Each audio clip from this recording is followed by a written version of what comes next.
راجہ ریاض راسخ کی اہلیہ مرحومہ کی مغفرت کے لیے ختم 10واں کی محفل کا انعقاد ہوا۔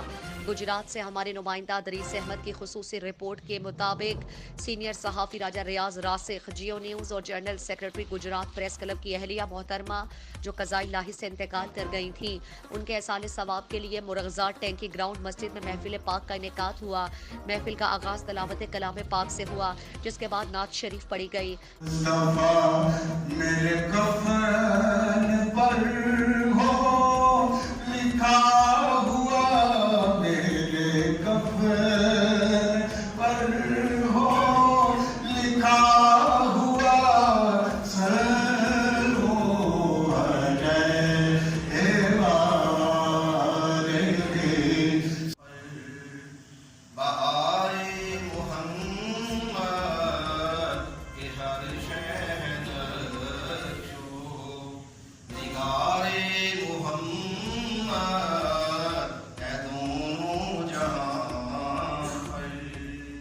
ختم محفل میں صاحبزادہ علامہ غلام بشیر نقشبندی آستانہ عالیہ باؤل شریف نے خصوصی شرکت کی اور حاضرین نے محفل سے خطاب کیا۔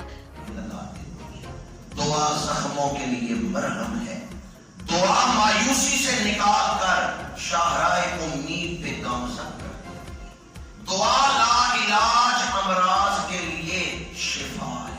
ختم پاک کی محفل میں صحافی برادری کے علاوہ سیاسی، سماجی اور مذہبی شخصیات، سول سوسائٹی، رشتہ داروں اور مقامی لوگوں کی بڑی تعداد نے شرکت کی اور راجہ ریاض راسخ سے ان کی اہلیہ کی وفات پر تعزیت کا اظہار کیا۔ علماء نے اپنے اپنے خطاب سے حاضرین محفل کے دلوں کو خوب گرمایا۔ بعد ازاں محفل کے شرکاء نے کھڑے ہو کر آقائے دو جہان محمد مصطفیٰ کے صلی اللہ علیہ وآلہ وسلم کی خدمت میں درود و سلام کا ہدیہ پیش کیا۔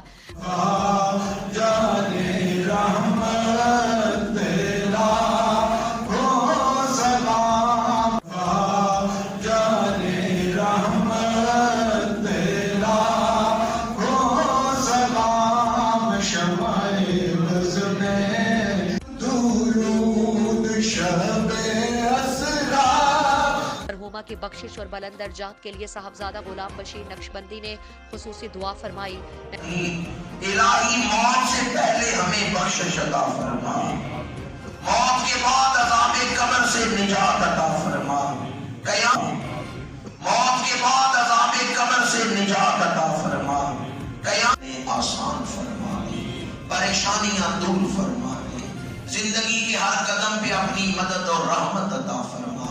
ہمیں مانگنے کا سلیقہ نہیں آتا پر تجھے دینے کا طریقہ آتا ہے، ہم تجھ سے دائمی رحمتیں مانگتے ہیں یا اللہ ہمیں جب ہمارا وقت پورا ہو جائے اس دنیا سے تین بندے ہیں سوالی بن کے تیری بارگاہ میں عرض کر رہے ہیں، ہمیں بچا لے، ہمارے معاشرے کو بچا لے، ہماری معیشت کو بچا لے، ہماری نوجوان نسل کو بچا لے، پاکستان جن بحرانوں میں مبتلا ہے ان سے نجات عطا فرما۔ اللہ صلی اللہ علیہ وآلہ وسلم، اللہم اغفر لنا قبل الموت۔